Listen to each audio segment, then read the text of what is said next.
ఆంధ్రప్రదేశ్లో ఎన్నికల ప్రచారం జోరుగా సాగుతోంది. ఓవైపు అధికార వైఎస్ఆర్ కాంగ్రెస్ పార్టీ అభ్యర్థులు, మరోవైపు టీడీపీ, జనసేన, బీజేపీ కూటమి అభ్యర్థులు ప్రచారంలో దూసుకుపోతున్నారు. అయితే ఎన్నికల తరుణంలో పార్టీ సింబలపై ఆసక్తికర వ్యాఖ్యలు చేశారు మంత్రి ధర్మాన ప్రసాదరావు. శ్రీకాకుళంలో ఎన్నికల ప్రచారం ప్రారంభించిన మంత్రి ధర్మాన ప్రజలు మరోసారి ముఖ్యమంత్రి వైఎస్ జగన్మోహన్ రెడ్డికి ఓటు వేస్తామంటున్నారని, కానీ వైసీపీ గుర్తేంటో ఇప్పటికే చాలామందికి తెలియడం లేదన్నారు. వైసీపీ గుర్తు ఏంటి అని అడిగితే కొందరు హస్తం గుర్తు అంటున్నారు, మరికొందరు సైకిల్ గుర్తు అంటున్నారని ఆవేదన వ్యక్తం చేశారు. ఎన్నికల ప్రచారంలో ఫ్యాన్ గుర్తును మరింత విస్తృతంగా ప్రజల్లోకి తీసుకువెళ్లాలని వైసీపీ శ్రేణులకు పిలుపునిచ్చారు. ఇక వైఎస్ జగన్మోహన్ రెడ్డి మళ్లీ అధికారంలోకి రాగానే విశాఖను రాజధాని చేస్తామన్నారు. మరోవైపు గెలవక ముందే పిటిషన్లు పెట్టి వాలంటీర్ వ్యవస్థను తీయించారు. రేపు చంద్రబాబు అధికారంలోకి వస్తే పథకాలన్నీ తీసేస్తారని హెచ్చరించారు మంత్రి ధర్మాన.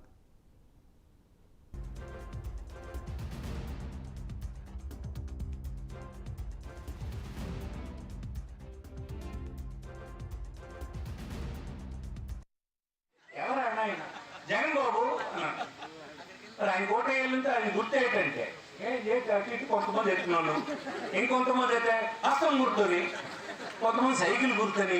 వాళ్ళకి వెయ్యాలన్నదేమో జగన్మోహన్ రెడ్డికి వెయ్యాలని.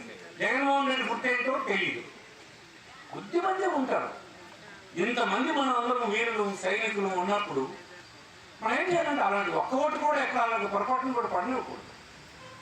అందుకోసం చెప్తూ ఉండాలి, ఎక్కడైనా మన గుర్తు ఫ్యాన్ రా అని చెప్పి మాట్లాడాలి. అందుకోసం మన గుర్తు మనం నోరెప్పకుండా చెప్పగలిసినటువంటి గుర్తు మంది. ఇలా చెప్తా సార్, ఎవరైనా ఆయన జగన్ బాబు అన్నాడు. ఆయన కోటేయాలంటే ఆయన గుర్తు ఏంటంటే ఇటు కొంతమంది ఎత్తున్నాను, ఇంకొంతమంది అయితే హస్తం గుర్తుని, కొంతమంది సైకిల్ గుర్తుని. వాళ్ళకి వెయ్యాలన్నదేమో జగన్మోహన్ రెడ్డికి వెయ్యాలని. జగన్మోహన్ రెడ్డి గుర్తేంటో తెలియదు. కొద్దిమంది ఉంటారు. ఇంతమంది మనం అందరం వీరులు సైనికులు ఉన్నప్పుడు మనం ఏం చేయాలంటే అలాంటి ఒక్క ఓటు కూడా ఎక్కడ అలాంటి పొరపాటును కూడా పడలేకూడదు. అందుకోసం చెప్తూ ఉండాలి, ఎక్కడైనా మన గుర్తు ఫ్యాన్ రా అని చెప్పి.